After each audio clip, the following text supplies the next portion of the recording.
வணக்கம். புது புது அர்த்தங்கள் நிகழ்ச்சிக்கு வரவேற்கிறோம்.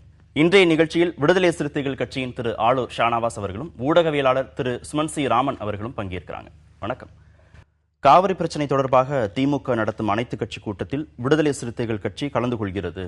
நிர்வாக குழு கூட்டத்தில் பெரும்பான்மையோர் வலியுறுத்தல் அப்படின்னு ஒரு செய்தி இருக்கு. அதிகாரப்பூர்வமாக இன்னும் அறிவிக்கல, 10 மணிக்கு முன்பாக அறிவிக்கிறதா சொல்லப்பட்டிருக்கு. திமுக நடத்தக்கூடிய அனைத்து கட்சி கூட்டம் அப்படிங்கிறது செய்தியானதை விட விடுதலை சிறுத்தைகள் கட்சி கலந்துக்கிறதா இல்லையா அப்படிங்கிறது அதிகமாக செய்தியாயிருக்கு. கலந்துக்கிறீங்களா இல்லையா? விடுதலை சிறுத்தைகள் கட்சி இது போன்ற பொதுப்படையான பிரச்சனைகளில் தன்னுடைய பங்கை எப்போதுமே வெளிப்படையாக ஆற்றி வந்திருக்கிறது. அதனுடைய தொடர்ச்சியாகத்தான் காவிரி பிரச்சனையில் தமிழ்நாட்டினுடைய உரிமையை நிலைநாட்ட மத்திய அரசை வலியுறுத்த கர்நாடகத்தில் இருப்பது போன்ற ஒரு ஒற்றுமையான ஒரு உரத்த குரலில் ஒரே குரலில் ஒரே தளத்தில் நின்று முழங்குவது போன்ற ஒரே தளம் தமிழ்நாட்டில் உருவாக்கப்பட வேண்டும் என்கிற அடிப்படையில் ஆளும் கட்சி அனைத்து கட்சி கூட்டத்தை கூட்ட வேண்டும் என்று வேண்டுகோள் விடுத்தோம். அதை ஆளும் கட்சி செய்ய தவறும் பட்சத்தில் அதை எதிர்க்கட்சியாக இருக்கக்கூடிய திமுக செய்ய வேண்டும் என்றும் விடுதலை சிறுத்தைகள் கட்சி வேண்டுகோள் விடுத்தோம். அதனுடைய தொடர்ச்சியாக அப்போது அதை திமுக ஏற்காவிட்டாலும் காலம் தாழ்ந்தேனும் இப்போது அதை ஒருங்கிணைத்திருக்கிறார்கள். எனவே அது நம்மால் முன்மொழியப்பட்ட ஒரு விஷயம் என்கிற அடிப்படையில் நேற்று தலைமை நிர்வாக குழு கூடி அதில் குறிப்பிடப்பட்டிருப்பது போல பெரும்பான்மையோர் பங்கேற்பது என்று சொன்னார்கள். அதன் அடிப்படையில் முடிவெடுக்கப்பட்டது. ஆனால் அது விடுதலை சிறுத்தைகள் கட்சி மட்டுமே பங்கேற்பது என்கிற நிலை இல்லாமல் நம்முடைய தோழமை கட்சிகளாக இருக்கக்கூடிய கட்சிகளிடமும் சென்று அவர்களையும் வலியுறுத்தி எடுக்கப்பட்ட முடிவு குறித்து பேசி ஒரு உடன்பாடான புள்ளியை எட்டுவது என்று அதை நீட்டிப்பு செய்திருக்கிறோம். அதுதான் அறிவிப்பதில் தாமதம். திமுக கூட்டணும், அதிமுக கூட்டலைனா கூட, ஆளும் கட்சி கூட்டலைனா கூட எதிர்கட்சியாக இருக்கக்கூடிய திமுக கூட்டணும்னு நீங்க சொல்லும் போது நீங்க மக்கள் நல கூட்டணி தலைவர்கள்ட்ட ஆலோசிச்சுட்டு இந்த கருத்தை வெளிப்படுத்தினீங்களா? அனைத்து கட்சி கூட்டத்தை திமுக கூட்டணும்னு சொல்லும்போது நீங்க யார்ட்டையும் கலந்து ஆலோசிக்கல இல்லையா? தனியா தானே நீங்க சொன்னீங்க அந்த கருத்தை? நாங்கள் தனியாக தான் சொன்னோம். எப்போவுமே எங்களுடைய தலைவர் பொது பிரச்சனைகளில் தன்னுடைய நிலைப்பாட்டை எப்போவுமே தெளிவாக முன்வைக்கக்கூடியவர்.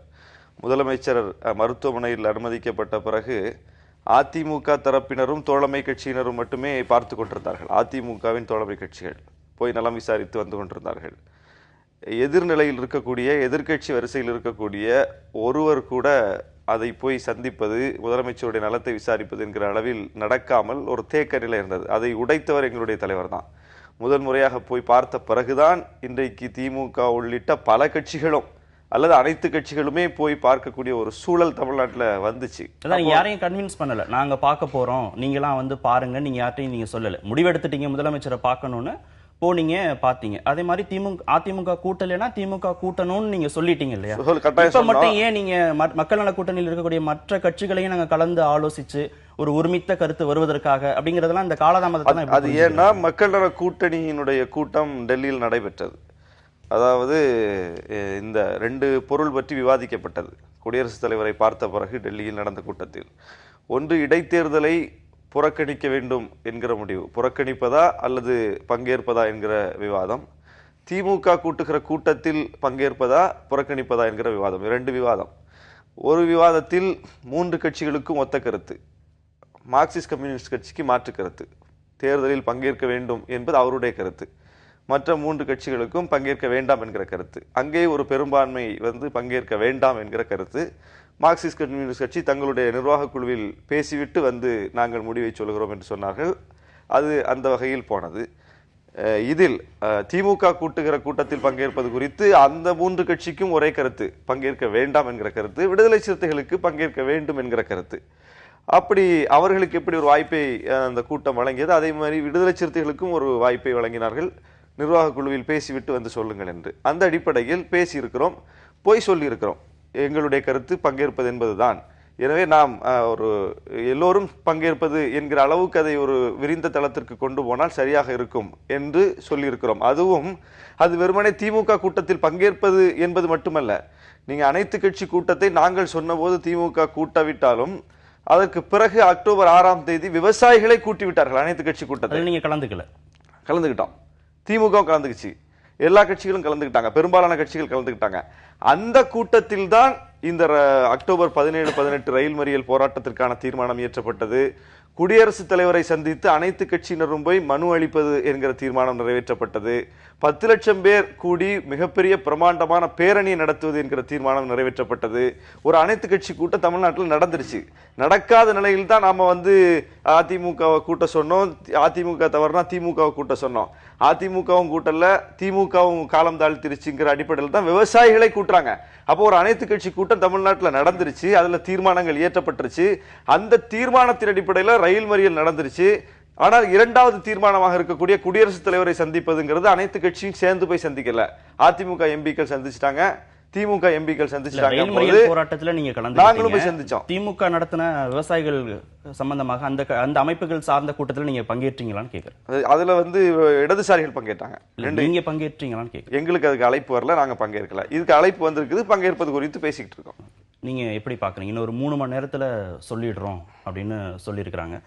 இப்படி முரண்பாடுகளோடு இவங்க தொடருவாங்க அப்படின்னு எடுத்துக்கலாமா, இல்ல முரண்பாடாகவே முடிஞ்சிரும் அப்படின்னு எடுத்துக்கலாமா? இல்ல, நீங்க மக்கள் நல கூட்டணி அமைக்கப்பட்ட நாளிலிருந்து திருப்பி எல்லாரும் கேட்கிற கேள்வி, விடுதலை சிறுத்தைகளுடைய நிலைப்பாடு எவ்வளவு நாள் அவங்க தொடருவாங்க இந்த மக்கள் நல கூட்டணி அப்படிங்கிறது பல நாட்களாக, அதாவது கம்யூனிஸ்ட் கட்சிகளை விட விடுதலை சிறுத்தைகள் தான் எவ்வளவு நாள் தொடர போறாங்க அப்படிங்கிற கேள்வி தொடர்ந்து இருந்துகிட்டு இருக்கு.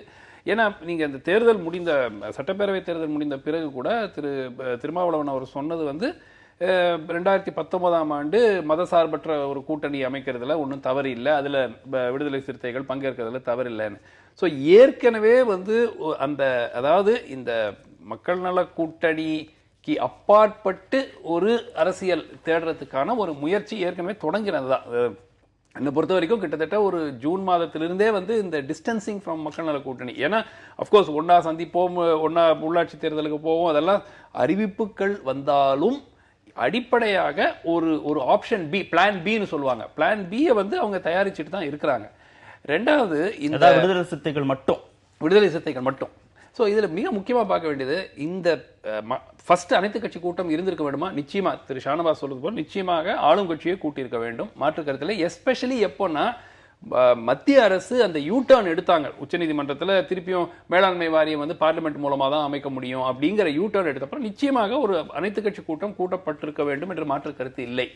ஆனால் இந்த அனைத்து கட்சி கூட்டம் கூட்டும் முயற்சியில் ஒருமித்த கருத்து தமிழ்நாடு எல்லா கட்சிகளும் ஒன்றாக இருக்கிறார்கள் காவேரி பிரச்சனையில் இருக்கிறத விட இப்ப கடைசியில கட்சிகளுக்கு இடையே இருக்கிற வித்தியாசங்கள் தான் அதிகமா வந்திருக்கு வெளியே. அதுதான் வருந்தத்தக்க விஷயம். இப்ப இதுல பெரும்பாலான கட்சிகள் என்ன பாக்குறாங்க, இந்த திமுக தலைமையில் கூட்டப்பட்டிருக்கும் இந்த கூட்டத்தில் பங்கேற்றால் இது திமுகவுக்கு அதிகமான அரசியல் ஆதாயம் கொடுக்கும். அந்த அடிப்படையில தான் இந்த பாய்காட். இது காவேரி பிரச்சனையில் நாங்க ஒருமித்து கருத்து அந்த அடிப்படையில பெரும்பாலான கட்சிகள் யோசிக்கிறாங்களா அப்படின்னு இல்லை. இப்போ இன்றைய காலகட்டத்தில் ஒரு தேமுதிகவோ, ஒரு பாமகவோ, ஒரு பாஜகவோ போன்ற கட்சிகள், அப்கோர்ஸ் அதிமுக இல்லை, இந்த கட்சிகள் எல்லாம் இல்லாமல் இது ஒரு ஆக்சுவலா பாத்தீங்கன்னா திமுக கூட்டணி கட்சிகள் பிளஸ் தமாக அப்படிங்கிற அடிப்படையில தான் ஒரு கூட்டமாக உருவாகி கொண்டிருக்கிறது. அந்த கூட்டத்துக்கு ஒரு லெஜிட்டிமசி தேவை. திமுகவுக்கு இன்று விடுதலை சிறுத்தைகள் உடைய அதுல பங்கேற்பு தேவைப்படுகிறது. ஸோ அந்த அடிப்படையில் விடுதலை சிறுத்தைகள் அவங்க திமுக அழைப்பு விடுத்திருக்கிறாங்க. அந்த அழைப்பு எல்லாருக்கும் விடுத்திருக்காங்க. அது to be fair to them. இல்ல, இதே குற்றச்சாட்டை தான் வைகோவும் சொல்றார். திமுக ஏற்பாடு செய்திருக்கிற அனைத்து கட்சி கூட்டத்தில் கலந்து கொள்ளக்கூடிய எல்லா கட்சிகளும் திமுகவுக்கு சார்பான கட்சிகள் அப்படின்னு. இப்ப விடுதலை சிறுத்தைகள் கட்சி கலந்துக்கும் அப்படின்னா திமுகவுக்கு சார்பான கட்சி தான் விடுதலை சிறுத்தைகள் அப்படின்னு முடிவு எடுத்துக்கலாமா? இல்ல, அப்படி பார்க்க வேண்டாம். ஏன்னா விடுதலை சிறுத்தைகள் ஏதோ இன்றைக்கு இந்த விவகாரத்தில் இப்படி ஒரு நிலைப்பாட்டை எடுத்திருந்தால் அதை அரசியலோடு முடிச்சு போட்டு, தேர்தலோடு முடிச்சு போட்டு ஒரு குறுகிய வளையத்திற்குள் நாம் சிந்திக்கலாம். ஆனால் விடுதலை சிறுத்தைகளுடைய வரலாறு அது இல்லை. எப்போதுமே ஒரு அணியில் இருந்தாலும் எதிர்நிலையில் இருக்கிறார்கள் என்று பார்க்காமல் பொது பிரச்சனையில் எதிர்நிலைகள் இருக்கிறவர்களோடு கூட கைகோர்த்து பயணித்து வந்திருக்கிற கட்சி விடுதலை சிறுத்தைகள் கட்சி. 2006 இருந்து 2011 வரைக்கும் நாங்கள் ஆளும் கட்சி கூட்டணியில் இருந்தோம். திமுக ஆளும் கட்சி, அந்த கூட்டணியில் விடுதலை சிறுத்தைகள் இருந்தோம். 2007 2008 வாக்கில் இலங்கை தமிழர் பாதுகாப்பு இயக்கம்னு பழநெடுமாறன் ஐயா, தாப்பாண்டியன் ஐயா, இது போன்றவர்களுடைய ஒரு முயற்சியில் உருவாக்கப்பட்ட அந்த அணியில், அந்த இயக்கத்தில் விடுதலை சிறுத்தைகள் இணைந்து பயணித்தோம். அதுல பெரும்பான்மையோர், அதில் அங்கம் வகித்த பெரும்பான்மையோர் அதிமுகவுக்கு ஆதரவான மனநிலை கொண்டவர்களாக அந்த நேரத்தில் இயங்கிக்கிட்டு இருந்தாங்க. நாங்க திமுகவோட ஆளும் கட்சியில இருக்கிறோம், ஆளும் கட்சி கூட்டணியில இருக்கிறோம். அதிமுக ஆதரவாளர்களோட இணைந்து ஈழத்தமிழர் பாதுகாப்புக்காக இணைந்து பயணித்தோம். எவ்வளவு பெரிய அவதூறுகள், குற்றச்சாட்டுகள் அப்போது வந்துச்சு. இவங்க திமுக அரசையே கவிழ்ப்பதற்கு அந்த கூட்டத்தோடு சேர்ந்து பயணிக்கிறார்கள்ங்கிற குற்றச்சாட்டுலாம் வந்துச்சு. அதை பற்றி நான் கவலைப்படலை. முல்லை பெரியாருக்காக அதிமுக எம்பிக்கள் நாடாளுமன்றத்திற்கு வெளியே வரிசையாக நின்று போராடி கொண்டிருந்தார்கள். கிட்டத்தட்ட ஒரு 20 எம்பிக்கள் இருப்பார்கள் அந்த நேரத்தில். இப்போது 50 எம்பிக்கள் இருக்கிறார்கள் போன பாராளுமன்றத்தில். அப்போது ஒரே ஒரு நபராக, மாற்று கட்சி ஒரே ஒரு நபராக அந்த அதிமுக எம்பிக்களோடு சேர்ந்து பதாகையை பிடித்துக் கொண்டு நின்றவர் எங்களுடைய தலைவர். அங்க வந்து எந்த விதமான ஆச்சரியத்தையும் வேறுபாட்டை நாங்க பார்க்கல. முல்லை பெரியார் பிரச்சனை முடிவுக்கு பிறகு விடுதலை சிறுத்தைகள் கட்சி மட்டும் ஒரு பிளான் பி நோக்கி தயார் செஞ்சுக்கிட்டே இருக்கு, அதை நோக்கி நகர்வதற்கான எல்லா முயற்சிகளையும் செஞ்சுட்டே இருக்கு அப்படின்னு குற்றச்சாட்டு. நீங்க எப்படி பாக்குறீங்க? அப்படி பார்த்தா நீங்க சட்டப்பேரவை தேர்தலுக்கு பிறகு மக்கள் நல கூட்டணி உங்களுக்கு தெரிந்திருக்கிறது அல்லவா? மக்கள் நல கூட்டணி என்று ஒரு கூட்டணி இன்றும் இருக்கிறது என்பது உங்களுக்கு தெரிந்திருக்கிறது அல்லவா? இது எப்படி தெரிந்திருக்குதுன்னு பாருங்க. விடுதலை சிறுத்தைகள் தான் முன்னின்று மாநாடு நடத்தி இருக்கிறோம். மக்கள் நல கூட்டணி தலைவர்கள் மேடையில் நின்று அந்த மாநாட்டில் முழங்கி இருக்கிறார்கள். நதிநீர் பாதுகாப்பு மாநாடு, மதச்சார்பின்மை பாதுகாப்பு மாநாடு. மதச்சார்பின்மை பாதுகாப்பு மாநாட்டில் வந்து மக்கள் நல கூட்டணி தலைவர்கள் 4 பேர் தான் நின்னாங்க, வேற யாரையும் நாங்க அழைக்கல. காவிரி பிரச்சனையில நதிநீர் பாதுகாப்பு மாநாடு நடத்தினோம், அதுலயும் வந்து 4 தலைவர்களை வந்து அடையாளப்படுத்தி தான் நாங்க வந்து செஞ்சிருக்கிறோம். இப்போதும் கூட இன்றைக்கு நடக்கக்கூடிய கூட்டம் திமுக தலைமையில நடக்குது, அனைத்து கட்சி கூட்டம். ஆனா இந்த செய்தி இன்னோட போயிடும். அடுத்தது இடைத்தேர்தல் வருது. இடைத்தேர்தல் எங்களுடைய நிலைப்பாடு என்ன? திமுக போட்டியிடுது, வேட்பாளர் அறிவிச்சிருச்சு. நாங்க திமுக நோக்கி போறதா இருந்தா இடைத்தேர்தலில் திமுக ஆதரவுன்னு சொல்லியிருக்கணும். ஆனா நாங்க மக்கள் நல கூட்டணியுடைய முடிவுக்கு கட்டுப்பட்டு தேர்தல் புறக்கணிப்புன்னு அறிவிச்சிருக்கிறோம். அப்புறம் நாங்க எப்படி திமுக பக்கம் போறதா அதை எடுத்துக்க ஒரு பொது பிரச்சனை, விவசாயிகளுடைய வாழ்வாதார பிரச்சனையில நாங்க இப்படிப்பட்ட ஒரு நிலைப்பாடு எடுக்கிறோம், இல்ல தேர்தல் வேறு பிரச்சனை வேறு அப்படின்னு பிரிச்சு பார்க்கலாம். அது ஒரு விதத்துல அப்படி அதை ஜஸ்டிஃபை பண்றதுக்கு அது ஒரு முயற்சியா இருக்கலாம், அது வந்து தவறில்லை. ஆனா அடிப்படையா பாத்தீங்கன்னா இப்ப கம்யூனிஸ்ட் கட்சிகளுக்கு விவசாய பிரச்சனையில வந்து அவர்கள் டெல்டா மாவட்டத்தில் கம்யூனிஸ்ட் கட்சிகள் நடத்திய போராட்டங்கள் எவ்வளவோ இருக்கின்றன, அவர்களுக்கும் அக்கறை இருக்கிறது. இந்த ரயில் மறியல் போராட்டத்திலையும் கம்யூனிஸ்ட் கட்சிகள் கலந்துட்டு இருக்கிறாங்க. கம்யூனிஸ்ட் கட்சிகள் போய் திரு மு க ஸ்டாலின் சந்திச்சிருக்கிறாங்க சில நாட்களுக்கு முன்பு, இந்த பிரச்சனை பற்றி விவாதிக்கிறதுக்கு எல்லாம் செஞ்சிருக்கிறாங்க. ஸோ அடிப்படையாக அத்தகைய ஒரு விவசாய போராட்டத்தில் ஒரு மிகப்பெரிய பங்கு இருக்கிற கம்யூனிஸ்ட் கட்சிகளே வந்து இந்த மீட்டிங்ல கலந்துக்க வேணாம் அப்படிங்கிற ஒரு நிலைப்பாடு எடுத்த பிறகு அந்த மக்களால் ஆஃப்கோர்ஸ் திரு வைகோ போகாத காரணம் அது வேற. வைகோ வந்து அது விட்டுறலாம். அடிப்படையாக கம்யூனிஸ்ட் கட்சிகள் எடுத்திருக்கிற ஒரு நிலைப்பாடு ஒரு அது அவங்க அடிப்படையா என்ன, அரசியல் ஆதாயம் இந்த கூட்டத்தில் கலந்து கொண்டால் திமுகவுக்கு கிடைக்கும் என்ற அடிப்படை நோக்கத்துல தான் வந்து இந்த கட்சிகள் புறக்கணிக்கிற காரணம். இது வந்து காவேரியிலயோ இல்ல ஒரு பப்ளிக் பிளாட்ஃபார்ம்ல திமுகவுடைய தலைமையில் இந்த சரி இப்போ இந்த கட்சிகள் கலந்து கொண்டால் அவங்க எப்படி யோசிப்பாங்க, எங்களுக்கு என்ன ஆதாயம், அரசியல் ஆதாயம் கிடைக்கிறதுனால புறக்கணிக்கிறோம் இந்த கட்சிகள் சொன்னா, அப்ப சேர்ந்து கொள்ளக்கூடிய கட்சிகளுக்கும் அரசியல் ஆதாயம் இல்லைன்னு நீங்க சொல்ல முடியுமா? இல்ல அந்த கூட்டத்தில் கலந்துக்கிற கட்சிகளுக்கு அரசியல் ஆதாயம் இல்லைன்னு நீங்க சொல்ல முடியும்? இல்ல இப்ப நீங்க பாத்தீங்கன்னா கூட்டணியில் ஏற்கனவே திமுக காங்கிரஸ் கூட்டணியில் இருக்கிறாங்க, இந்தியன் யூனியன் முஸ்லீம் லீக் இருக்கிறாங்க, இப்ப மனிதநேய மக்கள் கட்சி, அதை போன்ற கூட்டணி கட்சிகள் மட்டும்தான் இப்ப அதை தவிர ஏதேனும் ஒரு கட்சி கலந்துக்கிறது செய்தி வந்து தமாக வந்து கிட்டத்தட்ட ஒரு 1.5 மாதம் 2 மாத காலமாக திமுக பக்கம் நகர்ந்து கொண்டிருக்கிறது நம்ம பார்த்துட்டு இருக்கிறோம். சோ அடிப்படையாக தமாக தவிர வேறு எந்த ஒரு கட்சியுமே வந்து இந்த கூட்டத்தில் கலந்துக்கிறதா அறிவிக்கல. கட்சிகள் எப்படி யோசிக்கிறாங்க, அப்படி யோசிக்கணுமா வேண்டாமாங்கிறது வேற விஷயம், அது சரியா தவறாங்கிறத பத்தி விட்டுடுவோம். கட்சிகள் என்ன யோசிக்கிறாங்க, நம்ம வந்து கலந்துக்கிறதுனால இதனுடைய பெனிஃபிட் நமக்கு கிடைக்க போதா இல்ல திமுக கிடைக்க போதா, திமுகவுக்கு தான் இதுல பெனிஃபிட் கிடைக்கும், அதனால நம்ம ஏன் போனோம், அந்த அவ்வாறு யோசிக்க வேண்டுமா வேண்டாமாங்கிறது வேற கதை. ஆனால் அடிப்படையாக இந்த புறக்கணிப்புக்கு காரணம் இந்த கூட்டத்தை கூட்டி அதனுடைய அரசியல் ஆதாயம் திமுகவுக்கு சென்று விடக்கூடாது என்ற ஐயப்பாட்டில் தான் பெரும்பாலான கட்சிகள் இது கலந்துக்கலையே தவிர இது வந்து அனைத்து கட்சி கூட்டமே நடத்தப்படக்கூடாது அப்படிங்கிறது எந்த கட்சியினுடைய நிலைப்பாடும் இல்லை. எல்லா கட்சிகளும் இப்ப புறக்கணிக்கிற கட்சிகள் அரசியல் காரணத்துக்காக தான் திமுக அனைத்து கட்சி கூட்டத்தை கூட்டி இருக்கு அப்படின்னு சொல்றதா? அப்படிப்பட்ட ஒரு ஐயம் ஏன் வந்து எழுந்திருக்குது அப்படின்னா, விடுதலை சிறுத்தைகள் சொன்ன போதே அதை திமுக செய்திருந்தால் இந்த ஐயம் இந்த அளவுக்கு வந்திருக்காது. விடுதலை சிறுத்தைகள் இதை முன்மொழிந்த போது திமுக பொருளாளரிடம் செய்தியாளர்கள் கேட்டபோது அது அவருடைய விருப்பம், திருமாவளவனுடைய விருப்பம் என்று சொல்லி கடந்து போய்விட்டார். அதற்கு பிறகுதான் வெளியில்லாமல் விவசாயிகள் சங்கம் கூட்டுகிறார்கள் அனைத்து கட்சி கூட்டத்தை. அப்போ நாம் அனைத்து கட்சி கூட்டத்தை கூட்டணும்னு சொன்னது நடந்துருச்சு, நடக்காம இல்ல. விவசாயிகள் கூட்டிட்டாங்க, அதுல திமுகவும் பங்கேற்றுச்சு. எல்லாரும் சேர்ந்து ஒரு தீர்மானத்தை இயற்றிட்டோம். அந்த தீர்மானம் நடக்கக்கூடிய சூழலுக்கும் வந்துருச்சு. இந்த நேரத்தில் திமுக அனைத்து கட்சி கூட்டத்தை கூட்டுவதனால் இப்படிப்பட்ட சந்தேகங்கள் திமுக மேல வருது. மாறுபாடு நீங்க அனைத்து கட்சி கூட்டம் நடந்துருச்சுன்னு திருப்பி நீங்க ஜஸ்டிஃபை பண்றீங்க. சுமன் சொல்றதோட நீங்க சேர்த்து பாருங்க, திமுகவோட கூட்டணியில் இருக்கக்கூடிய கட்சிகள், திமுகவை நோக்கி நகரக்கூடிய கட்சிகள்லாம் சேர்ந்து நடத்துறதா நீங்க அனைத்து கட்சி கூட்டம் ஜஸ்டிஃபை பண்றீங்களா? அப்போ இல்ல, அதாவது அதுல பங்கேற்பதா வேண்டாமாங்கிறது அந்தந்த கட்சிகளுடைய முடிவு. இதை முன்மொழிந்தது நாங்கள். அதிமுக நடத்தலைன்னா திமுக போன்ற ஒரு எதிர்கட்சி வரிசையில் இருக்கக்கூடிய ஒரு பெரிய கட்சி இதை முன்னெடுக்கணும். அப்படி முன்னெடுத்தாதான் பல பேரும் பங்கேற்கக்கூடிய வாய்ப்பு இருக்குது. இப்ப விடுதலை சிறுத்தைகள் முன்னெடுத்தா எத்தனை பேர் வருவாருங்கிற கேள்வி இருக்குது. இன்னொரு கட்சி முன்னெடுத்தா எத்தனை பேர் வருவாருங்கிற கேள்வி இருக்குது. அந்த கேள்வியே மேகதாது பிரச்சனையில வரல. மேகதாது பிரச்சனையில விஜயகாந்த் அந்த முயற்சி எடுக்கிற போது திமுக பெரிய கட்சியாக இருந்தாலும் எல்லாருமே ஒருமித்த கருத்தோடு போனாங்க. இப்ப இங்கேயே பிரச்சனை வருகிறதுன்னு கேள்வி இருக்குல்ல. இல்ல, அதுதான் நான் சொல்றேன். அப்ப விஜயகாந்த் முன்னெடுக்கும் போது எல்லாரும் போனோம்ல, திமுக வந்தாங்கல்ல. ஏன் அப்ப அந்த அரசியலுங்கிற விமர்சனம் அங்க இல்ல? அல்ல, அப்போது செய்யும் போது மட்டும் அப்போதும் விஜயகாந்த் அவர்களை தன்மைப்படுத்துவதற்கு திமுக இறங்கி போய் ஒரு பெரிய கட்சி ஒரு சிறிய கட்சியோடு இறங்கி போய் பங்கேற்று இருக்கிறதுங்கிற விமர்சனம் அன்னைக்கு திமுக மேலே வச்சாங்க.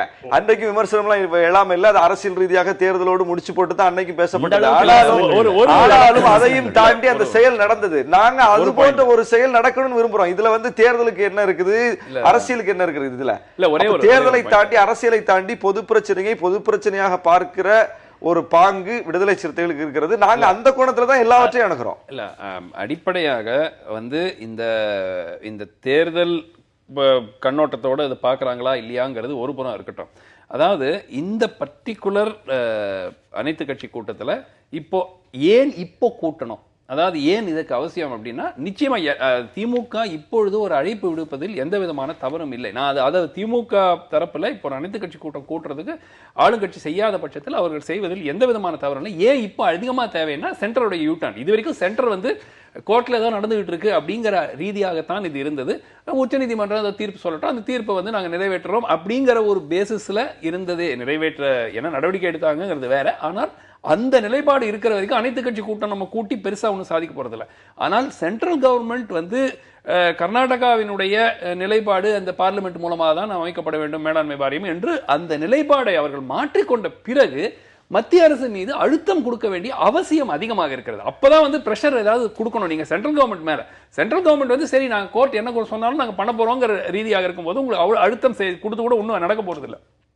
இந்த காலகட்டத்தில் திமுக ஒரு அனைத்து கட்சி கூட்டத்துக்கு அழைப்பு விடுப்பது இப்போ திரு ஷானவாஸ் சொல்றாரு, முன்னாடியே நாங்க சொன்னோம், முன்னாடி அவங்க செய்யலன்னு. அவங்க முன்னாடி செய்யலங்கிறது ஒரு புறம். இப்போ அழைப்பு கொடுக்கறது சரியா இல்லையான்னு பாத்தீங்கன்னா சரிதான். ஆனால் அது இன்னைக்கு அடிப்படையாக அரசியலாக்கப்பட்டு இது நீங்க அனைத்து கட்சி கூட்டத்துக்கு போனீங்கன்னா நீங்க திமுகவுக்கு ஆதரவு தெரிவிக்கிற ரீதியாக இது மாற்றப்பட்டு அந்த காரணத்துக்காக தான் பெரும்பாலான கட்சிகள் செல்லவில்லை. பார்க்கலாம், முடிவு எடுக்க போறாங்கன்னு ஒரு 3 மணி நேரத்துக்குள்ள. அதன் பிறகு அது தொடர்பாக இன்னும் விரிவா விவாதிக்கலாம். தலாக் இந்து முஸ்லீம் பிரச்சனை அல்ல அப்படின்னு பிரதமர் நரேந்திர மோடி பேசியிருக்கிறாரு. உத்தரப்பிரதேசத்தில் அடுத்த ஆண்டு சட்டமன்ற தேர்தல் நடைபெற இருக்கிறது. இதை ஒட்டி அங்கே பிரச்சார பொதுக்கூட்ட தொடக்க விழா பாரதிய ஜனதா சார்பாக நடைபெற்றிருக்கிறது. அந்த விழாவில் அவர் பேசும்போது இந்த கருத்தை சொல்லியிருக்காரு. எப்படி பார்க்குறீங்க?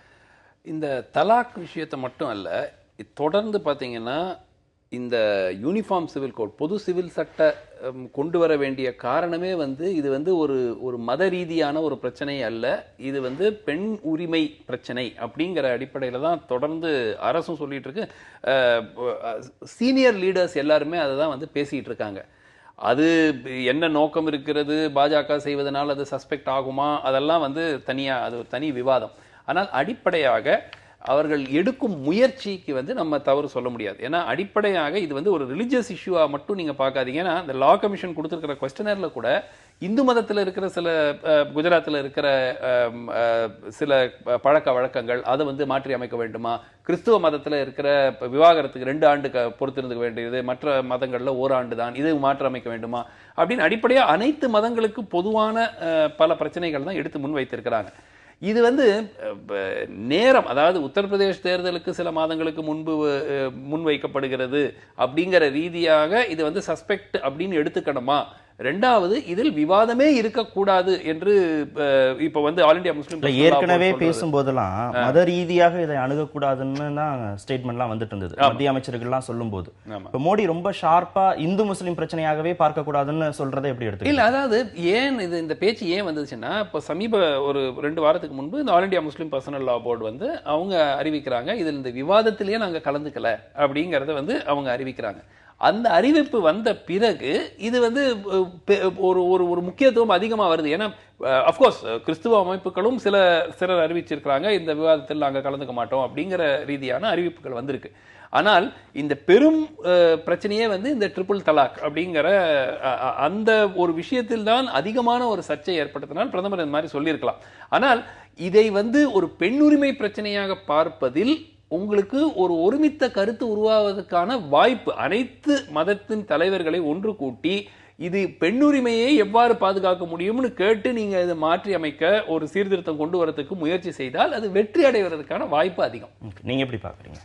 அதாவது இது இந்து முஸ்லிம் பிரச்சனை அல்ல என்பதைத்தான் நாங்கள் தொடர்ந்து சொல்லிக் கொண்டு வருகிறோம்.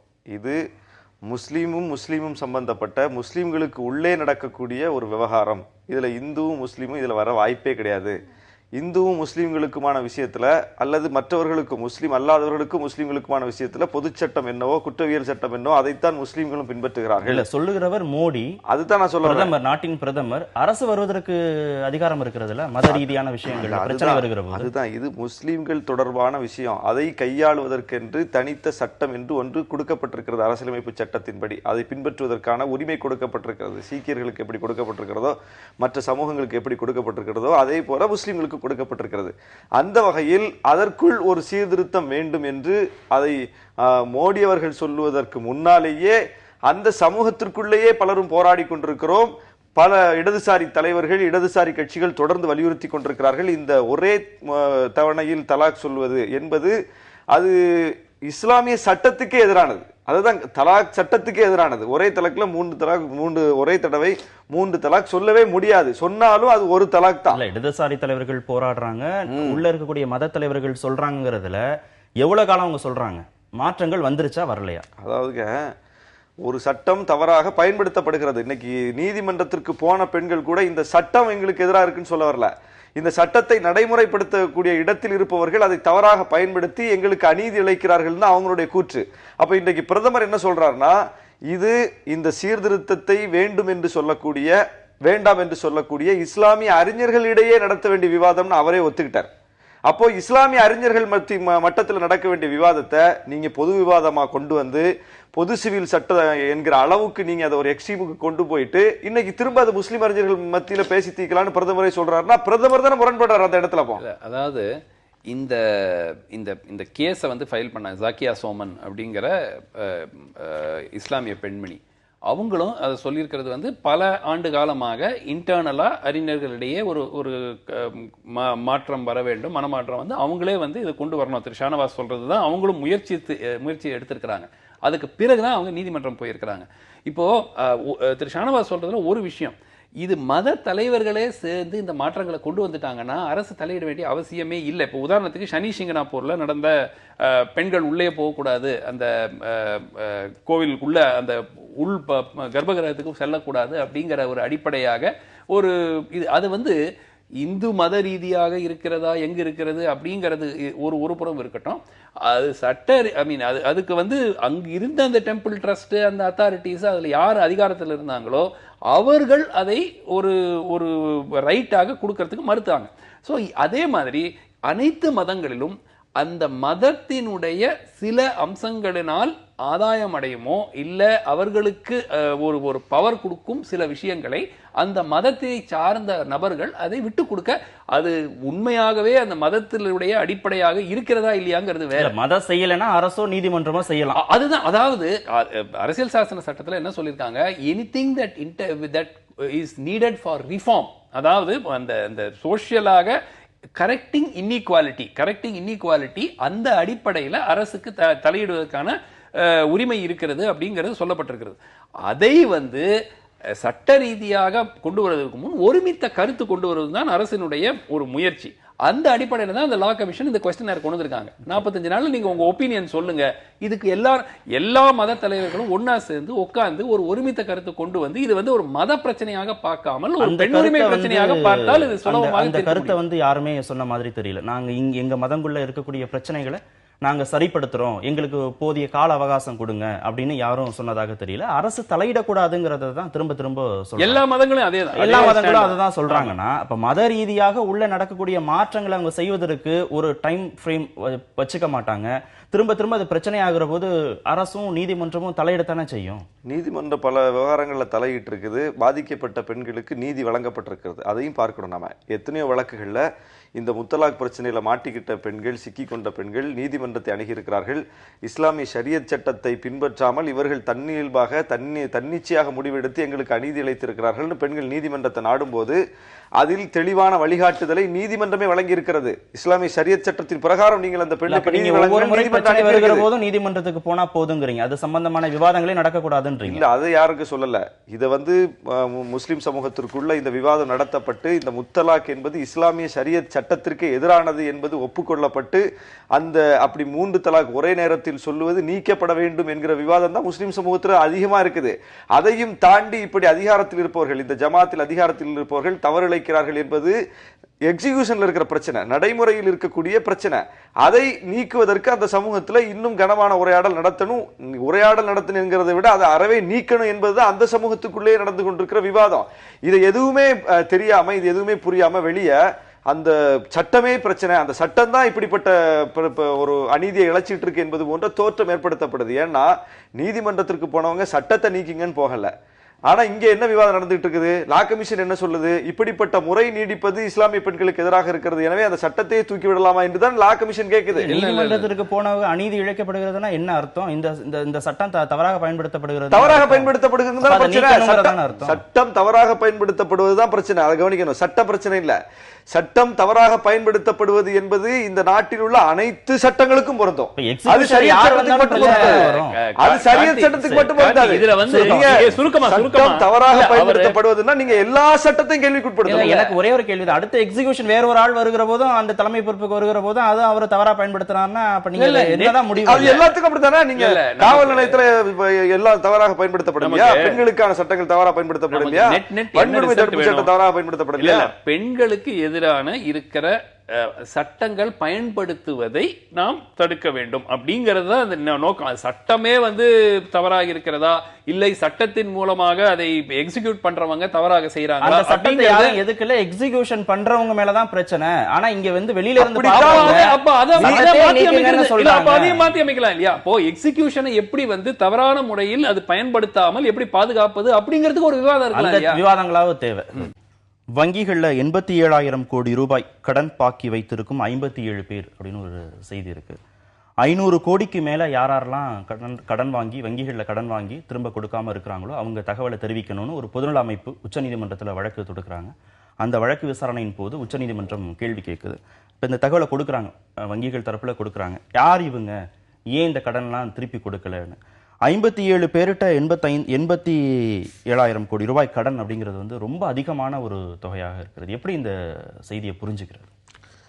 இந்த 57 பேரும் யார் அப்படிங்கிறத கவனிக்கணும். நீங்க நம்முடைய வங்கிகள், அதுவும் குறிப்பாக இந்த தேசிய வங்கிகள் கடன் கொடுப்பதில் ஒரு பெரிய பாரபட்ச போக்கை முதல்ல கையாளுறாங்க. நீங்க ஒரு மிக பரபரப்பாக பேசப்பட்ட வருத்தத்திற்குரிய சம்பவங்கள் இதில் நடந்திருக்குது. கல்வி கடன் கொடுக்கப்பட்டு அந்த கடனை திருப்பி செலுத்துவதில் தாமதம் ஏற்பட்டதற்காக அந்த கடன் வாங்கிய மாணவர்கள் இழிவுபடுத்தப்பட்டு உலகத்தினுடைய வெளிச்சத்திற்கு கொண்டு வந்து நிறுத்தப்பட்ட காட்சிகள்லாம் அரங்கேறி இருக்குது. இதே வங்கிகள் தான் அதையும் செய்திருக்கிறாங்க. அப்போ ஒரு வலிமையற்றவன் தன்னுடைய வாழ்வாதாரத்தை முன்னேற்றி கொள்வதற்காக, தன்னுடைய வாழ்க்கையினுடைய அடுத்த கட்டத்தை, இதுவரைக்கும் அனுபவிக்காத ஒரு கட்டத்தை அனுபவிப்பதற்காக வாங்கிய கடனுக்கு கூட இவ்வளவு பெரிய இழிவை இந்த வங்கிகள் தேடி கொடுத்திருக்கிறார்கள். ஆனால் இந்த 57 பேர் அந்த பட்டியலில் கட்டாயம் வரமாட்டார்கள். அவர்கள் தன்னிறைவு அடைந்தவர்கள், ஏற்கனவே பல ஒரு வாழ்க்கையில் எல்லாவற்றையும் அனுபவித்தவர்கள், எல்லா உடைமைகளும் அவர்களுக்கு இருக்கும் கட்டாயமா. மேற்கொண்டு பொருள் சேர்ப்பதற்காக, மேற்கொண்டு தங்களுடைய வியாபாரத்தை அபிவிருத்தி செய்வதற்காக, மேற்கொண்டு முன்னேறுவதற்காக கடனை வாங்கிவிட்டு அதை செலுத்தாமல் இழுத்தடிக்கக்கூடிய இவர்களுக்கும் அந்த ஒரு ஏழை எளியவனுக்கும் வித்தியாசம் இருக்கிறது. ஆனால் அங்கே கடுமை காட்டக்கூடிய இதே வங்கிகள் இங்கே ஒரு கையறு நிலையில் நிற்பதை பார்க்க முடிகிறது. இதுதான் ஒரு மிக முக்கியமான ஒரு பாரபட்ச போக்கு. 50,000 கடன் வாங்கி திருப்பி கொடுக்கலன்னா வீடு ஜப்தி பண்ணிடுவாங்க. 5,000 கோடி வாங்கிட்டு திருப்பி கொடுக்கலன்னா உங்களுக்கு ஒன்றும் பிரச்சனையே கிடையாது. அதுதான் இந்தியாவில் இருக்கிற உண்மையான நிலை. ரெண்டாவது, இந்த 87,000 கோடிங்கிறதே தப்பு. 87,000 கோடிங்கிறது அபிஷியலா பேங்க்ல என்பிஏன்னு கிளாசிஃபை பண்ணி நான் பர்ஃபார்மிங் அசெட்னு போட்டு இது கடன் வராத சந்தேகம் இருக்கிறது, டிஃபால்ட் ஆனது அப்படிங்கிறது நிறைய இதை விட பல மடங்கு என்ன பண்ணியிருப்பாங்க, ரீகிளாசிஃபை பண்ணியிருப்பாங்க. அதாவது வரும் அப்படிங்கிற மாதிரி காட்டி, இல்லை ரெண்டாவது இந்த லோன் ரீஸ்ட்ரக்சரிங்னு பண்ணியிருக்காங்க.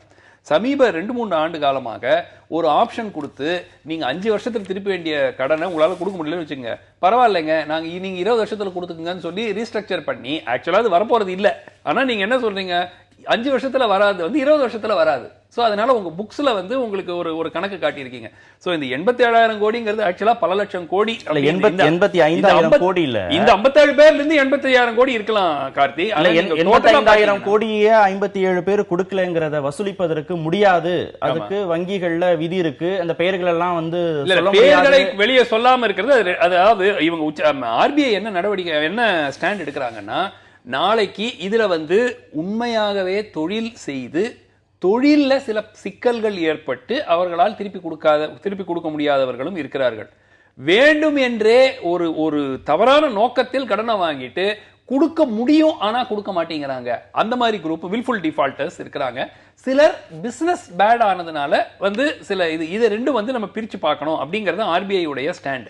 ரெண்டாவது, இது உச்சநீதிமன்றம் ஏற்கனவே சொல்லிட்டாங்க, உங்களுக்கும் இந்த கடன் வாங்கினவங்களுக்கும் ஆர்பிஐக்கும் இந்த கடன் வாங்கினவங்களுக்கும் எந்த விதமான ஒரு உறவும் கிடையாது. பேங்க்குக்கும் அவங்களுக்கும் தான் உறவு இருக்கிறது.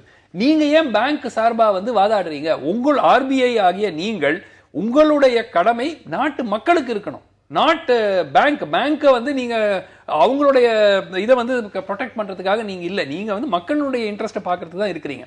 அடிப்படையாக இது ஒரு மிகப்பெரிய ஒரு சிக்கல் என்னன்னா, கடந்த 2-3 ஆண்டு காலத்துல 1,14,000 கோடி ரைட் ஆஃப் பண்ணியிருக்காங்க பேங்க்ஸ். கடன் தள்ளுபடி செஞ்சிருக்கிறாங்க. இது யாருக்கு கொடுக்கப்பட்ட கடன், எதனால தள்ளுபடி செஞ்சீங்க, இதெல்லாம் வெளிவரதுல என்ன தப்பு இருக்கு? இப்போ ஒரு விவசாயி 10,000 ரூபாய் வாங்கினாரு, அந்த கடன் நீங்க தள்ளுபடி பண்றீங்கன்னா அது வேற. நீங்க இது பெரும் பண முதலைகள் வாங்கின கடனை எதுக்காக நீங்க தள்ளுபடி செஞ்சீங்க, எதுக்காக நீங்க ரீஸ்ட்ரக்சர் பண்ணீங்க, இத சொல்வதில் என்ன தவறு இருக்கு? விதிகள் இல்ல, விதிகள்ல இடம் இல்ல, வங்கிகள் விதிகள்ல இடம் இல்ல, யாரெல்லாம் வாங்கியிருக்காங்கன்னா பேரை சொல்ல முடியாது அப்படின்னு சொல்றாங்க. இல்லை, நீங்க வாங்கினதை யாருன்னு சொல்ல முடியாதுங்கிறது 2வது கட்டம். முதல்ல கொடுக்கும் போதே செக்யூரிட்டி அப்படிங்கிற அளவில் சொத்து பத்திரங்களை வாங்கி வைப்பது, அதற்கு ஆதாரமாக என்ன உண்டோ அதையெல்லாம் பாதுகாப்புக்காக வாங்கி வைத்து விட்டுத்தான் கடனை பற்றியே பேசுகிறது வங்கிகள். நீங்கள் ஒரு சாதாரண ஒரு ஏழை எளிய மாணவன் போனால், உங்ககிட்ட வீடு இருக்குதா, அல்லது உனக்கு என்ன இருக்குது, உனக்கு யார் ஜாமீன் போடுவாங்க, சாட்சி கையெழுத்து யார் போடுவாங்க, உன்னுடைய கடனுக்கு யார் பொறுப்பேற்பார்கள் என்கிற அளவுக்கு நோண்டி நோண்டி கேள்வி கேட்டு அலைய விட்டுத்தான் கடைசியில் ஏதாவது ஒரு பாதுகாப்பை உறுதி செய்த பிறகு கொடுக்கிறார்கள் வங்கிகள் கடன்களை. சாதாரண 10,000மோ 50,000மோ 1 லட்சமோ சாதாரண சிறிய தொகை கடன்களுக்கு. அப்ப இத்தனை 1000 கோடிகளை தூக்கி இந்த பெருநிறுவனங்களுக்கு, முதலாளிகளுக்கு கொடுக்கிற வங்கிகள் அதற்கு உரிய செக்யூரிட்டி இல்லாமல், பாதுகாப்புக்கான உத்தரவாதம் இல்லாமல் கொடுத்திருப்பார்களா அப்படிங்கிறது கேள்வி. அப்படி கொடுத்திருந்தால் அது தவறானது, சட்டத்திற்கு புறம்பானது என்று புரிந்து கொள்ளப்படுகிறது. அப்படி என்றால் இவ்வளவு தொகை அவர்கள் வாங்கிய பிறகும் கட்டாமல் இழுத்தடிக்கிறார்கள்னா, அதை பறிமுதல் செய்வதற்கு, அந்த சொத்துக்கள் வாங்கி வைக்கப்பட்டிருக்கிற செக்யூரிட்டியின் அடிப்படையில் நடவடிக்கை எடுப்பதற்கு வங்கிகளுக்கு என்ன தயக்கம்ங்கிறது இது ஃபர்ஸ்ட் ஆஃப் ஆல் அடிப்படையா நம்ம புரிஞ்சுக்கலாம். இது இதனுடைய இந்த காரணமே ஊழல் அப்படிங்கிற அடிப்படை காரணம் தான். ஏன்னா வங்கிகள்ல பணியாற்றுவர்கள், மூத்த senior leader people in banks எல்லாம் யாருமே முட்டாள்கள் கிடையாது. அடிப்படையாக சில டிசிஷன்ஸ் தவறாக ஒரு இண்டஸ்ட்ரிக்கு ஃபண்ட் பண்றாங்க, அந்த இண்டஸ்ட்ரியே டேங்க் ஆகுது, அதனால கடன் கொடுத்து, அது மாதிரி சில கேஸ் இருக்கலாம். ஆனா பல விஷயங்களில் தெரிந்தே, இப்போ விஜய் மல்லையா கேஸ்ல அவர் 3,000-4,000 கோடி திருப்பி கொடுக்கவில்லை என்று தெரிந்த பிறகு ஒரு வங்கி 650 கோடி அவருக்கு கொடுக்கிறது, எல்லா பேங்கிங் நார்ம்ஸும் வயலேட் பண்ணி கொடுக்குறாங்க. அந்த கொடுத்த நபர்கள் மீது என்ன நடவடிக்கை இது வரைக்கும் எடுக்கப்பட்டிருக்கிறது? சோ அடிப்படையா இது என்ன ஆகுதுன்னா, இந்த வங்கி சரி, உங்களால விஜய் மல்லையா ஓடிட்டார், இங்க தானே இருக்காங்க அந்த பேங்க் லோன் சாங்ஷன் பண்ணவங்க எல்லாம். அவர்கள் விதிமுறைகளை மீறி ஏதேனும் சாங்ஷன் பண்ணியிருக்காங்களா? ரெண்டாவது, திரு ஷானவாஸ் சொன்னது போல செக்யூரிட்டி, அதாவது இப்போ அது என்ன பண்றது, இன்ஃப்ளேட்டிங் செக்யூரிட்டி. அதாவது உங்களுக்கு ஒரு வீடு இருக்கும், அதை வந்து நீங்க ஒரு செக்யூரிட்டியா கொடுக்குறீங்க, அதனுடைய மதிப்பு 2 கோடின்னு வச்சுக்கோங்க, அதை வந்து 15 கோடின்னு போட்டுறாங்க. போட்டு இந்த பேங்கர்ஸ் கொல்யூட் பண்ணி, இது பேங்கிங் சிஸ்டம்ல கொல்யூஷன் இல்லாமல் இது நடப்பதற்கு வாய்ப்பே கிடையாது. இல்ல, இது ஒரு சில கேஸ்ல பொதுத்துறை வங்கிகள்ல மட்டும்தான் இப்படி நடக்குதா, இல்ல தனியார் வங்கிகள்லயும் இப்படி நடக்குதா? ஏன் தனியார் வங்கிகள் அவங்க கொடுக்கக்கூடிய கடனை மட்டும் மிகச் சரியாக தனியார் வங்கிகளும் இதில் நடக்குது. ஆனால் தனியார் வங்கிகளில் அட்லீஸ்ட் ஒரு check and balance system mechanism இருக்கு. அவர்கள் பணி நீக்கம் செய்யப்படுவார்கள், அவர்கள் மீது நடவடிக்கை எடுக்கப்படும் என்று ஒரு அட்லீஸ்ட் ஒரு ஐயப்பாடாவது இருக்கும். பப்ளிக் செக்டர் பேங்க்ல உங்களுக்கு ஒரு சின்ன ஒரு லோக்கல் மேனேஜர் மேல நீங்க சார்ஜ் ஷீட் போடுறீங்க, நீங்க கைது பண்றீங்க, நடவடிக்கை எல்லாம் எடுக்கிறீங்க அந்த பிரான்ச் மேனேஜர் மேல. நீங்க சேர்மன் மேனேஜிங் டைரக்டர் லெவல்ல 8,000 கோடி 10,000 கோடி 20,000 கோடி கொடுக்கும் போது அவர்கள் எத்தனை பேர், ஓரிரு நபர்கள் மீது நடவடிக்கை எடுக்கப்பட்டிருக்கிறது. ஆனால் அதுவும் வந்து அந்த கேஸ் அப்படியே ஒரு 20 வருஷம் கோர்ட்ல போயிட்டு இருக்கு. அவங்க சந்தோஷமா தான் இருக்காங்க, ஜாமீன்ல இருக்கிறாங்க, எந்த விதமான ஒரு பெரிய நடவடிக்கை செய்யப்படுகிறது அப்படின்னா. அதுதான் நான் முதல்ல சொன்னேன். நீங்க ஒரு விவசாயி ஒரு டிராக்டர் கடன் வாங்கி வைத்திருக்கிறார் என்றவுடன் அந்த டிராக்டர் அவர் ஓட்டி கொண்டிருக்கிற இடத்திற்கே நேரே போய் டிராக்டரை கைப்பற்றிய ஒரு காட்சி இங்கே தமிழ்நாட்டில் அரங்கேறிச்சு. எவ்வளவு பெரிய கொடுமை! இப்படி ஒரு பெருமுதலாளியிடம், ஒரு பெரு நிறுவனத்திடம் இந்த வங்கிகள் நடந்து கொண்டார்கள்னு ஒரு சான்று காட்ட முடியாத அளவுக்கு இந்த வங்கிகள் வலியவனுக்கு ஒரு சட்டம், எளியவனுக்கு ஒரு சட்டம் என்கிற அளவுகோலில் கடைபிடிக்கிறார்கள், நடந்து கொள்கிறார்கள். இதுதான் முதல்ல சிக்கல். அப்போ வலிமை படைத்தவன் எவ்வளவு பெரிய தவறு செய்தாலும் அந்த தவறை மூடி மறைப்பதற்கும் அந்த தவறுக்கு துணை போவதற்கும் இந்த சிஸ்டம் வந்து அதுக்கு வந்து மோல்டா இருக்குது, அதுக்கு வந்து துணை போகுது. இல்ல, சிஸ்டம்ங்கிறது வந்து நம்ம மத்தியில அமையக்கூடிய ஆட்சின்னு எடுத்துக்கலாம். இல்ல, இதுல வந்து இந்த கட்சி அந்த கட்சின்னு எல்லா கட்சிகளிடமே ஒருமித்த கருத்து. ஏன்னா ஃபண்டிங், தேர்தல் நிதி எங்கிருந்து வருது? இந்த பெரும் வியாபாரிகள் தான் வருது, பெரும் இண்டஸ்ட்ரி தொழிலதிபர்கள் தான் வருது எல்லா கட்சிகளுக்கும். அது வந்து என்ன சீக்கிரட்டா நான் எல்லாரும் தெரிஞ்சது. அவங்க பல கட்சிகள் அதை டிக்ளேரே பண்ணியிருக்கிறாங்க, எந்தெந்த தொழில் அமைப்பு எவ்வளவு கொடுத்துருக்காங்க டொனேஷன். அந்த ரீதியாக நீங்க தேர்தலில் போட்டியிடும் பொழுது இது உலக ரீதியாக நடக்குது. அமெரிக்கால பிக்கெஸ்ட் கம்பெனிஸ் தான் வந்து டெமோக்ராட்டிக் பார்ட்டி கொடுக்குறாங்க, ரிப்பப்ளிகன் பார்ட்டி கொடுக்குறாங்க, அதெல்லாம் உலக ரீதியாக நடக்குது. ஸோ உங்களுக்கு அடிப்படையாக ஒரு தொழில் அமைப்பு, ஒரு தொழில் நிறுவனத்திலிருந்து நான் வந்து 50 கோடி தேர்தலுக்காக நிதி வாங்கிட்டேன்னாக்க அவர்கள் மேல் நான் எப்படி நடவடிக்கை எடுக்க முடியும்? நான் ஆட்சியில் இருக்கும்போது நடவடிக்கை எடுக்கலாம் முடியாது. அந்த ரீதியாக இது வளர்ந்ததுதான் இது. இதுல வந்து இந்த கட்சி தான் தப்பு, அந்த கட்சி தான், எந்த கட்சி ஆட்சிக்கு மத்தியில் வந்தாலும் பெரிய அளவுல ஒரு மாற்றம் எப்படி மாற்றம் கொண்டு வரலாம் என்றால் இந்த நேமிங் அண்ட் ஷேமிங்கிறது ஒரு விதம். இன்ஃபேக்ட் பேங்க் யூனியன்களே வந்து சொல்லியிருக்காங்க இந்த பெயர்களை வெளியிடணும் அப்படிங்கிறது. வங்கி யூனியன் நிதி வாங்குறாங்க அப்படிங்கிறதுக்கு ஒரு பதில் சொல்லிடட்டும், நம்ம இந்த நிகழ்ச்சி நிறைவு செய்யணும். கட்சிகள் நிதி வாங்குகிறார்கள் என்பது வந்து எந்த கட்சிகளையும் சேர்த்து நம்ம சொல்லணும். இதுல வந்து எக்ஸிக்யூட் பண்ணக்கூடிய இடத்தில் இருப்பது வேறுபாடே இல்லை, எல்லா கட்சியும் வாங்குறாங்க. ஆட்சியை பிடிக்கக்கூடிய கட்சிகள், அவர்களுக்கு தான் இதுல பெரிய பங்கு இருக்குது. பிடித்த கட்சிகள், பிடித்திருக்கிற கட்சிகள், அவர்கள் வந்து சட்டத்தின் ஆட்சியை நிலைநாட்டணுமே தவிர தனக்கு உதவி செய்பவரா அல்லது உதவி மறுப்பவரா என்கிற அளவுகோல்ல பிரச்சனையை பார்க்க கூடாது. இதனால் பாதிக்கப்பட போது யார்? இதனால் பாதிக்கப்பட போது நாட்டின் வளம். தேசிய வங்கிகளுடைய பணம் என்பது யாருடைய பணம்? ஏதோ ஒரு குறிப்பிட்ட அந்த வங்கியின் பணம் கிடையாது. அப்போ இதுல பாதிக்கப்பட போது நாட்டின் வளம் என்கிற அடிப்படையில் தான் அந்த பிரச்சனையை பார்க்கணும். முதலாளிகளுக்கு சாதகமாகவே எல்லா விஷயத்திலும் நடப்பது போல இதிலும் நடந்து கொள்கிறார். அக்டோபர் 28 இந்த மேட்டர் திருப்பியும் சுப்ரீம் கோர்ட்ல வருது. அப்ப வந்து இந்த பெயர்களை வெளியிடலாமா வேணாமா அப்படின்னு, பெயர்களை வெளியிடுவது பொது நலனுக்கு நல்லது. ஆனால் ஒரே ஒரு பாயிண்ட் ஆர்பிஐ சொல்றாங்க, இந்த மாதிரி வந்து ஒரு கம்பெனி பிரச்சனையில இருக்குங்கிறது தெரிஞ்சிருச்சுனாக்க அந்த கம்பெனி மீது இருக்கிற அழுத்தம் அதிகமாக இருக்கும். நிறைய பேர் போய் டெபாசிட் பண்ணிருந்தாங்கன்னா பணத்தெல்லாம் எடுத்துட்டு வந்துருவாங்க, இல்ல கடன் கொடுக்கறாங்க, அந்த அடிப்படையில் அவங்க கேட்கறாங்க. ஆனால் இந்த அக்டோபர் 28 உச்சநீதிமன்றம் இந்த பெயர்களை வெளியிட்டால் அது பொது நலனுக்கு மக்களுடைய முக்கியத்துவம் கொடுக்க முடியும். நிகழ்ச்சியில் பங்கேற்ற இருவருக்கும் மிக்க நன்றி. மீண்டும் சந்திப்போம். நன்றி, வணக்கம்.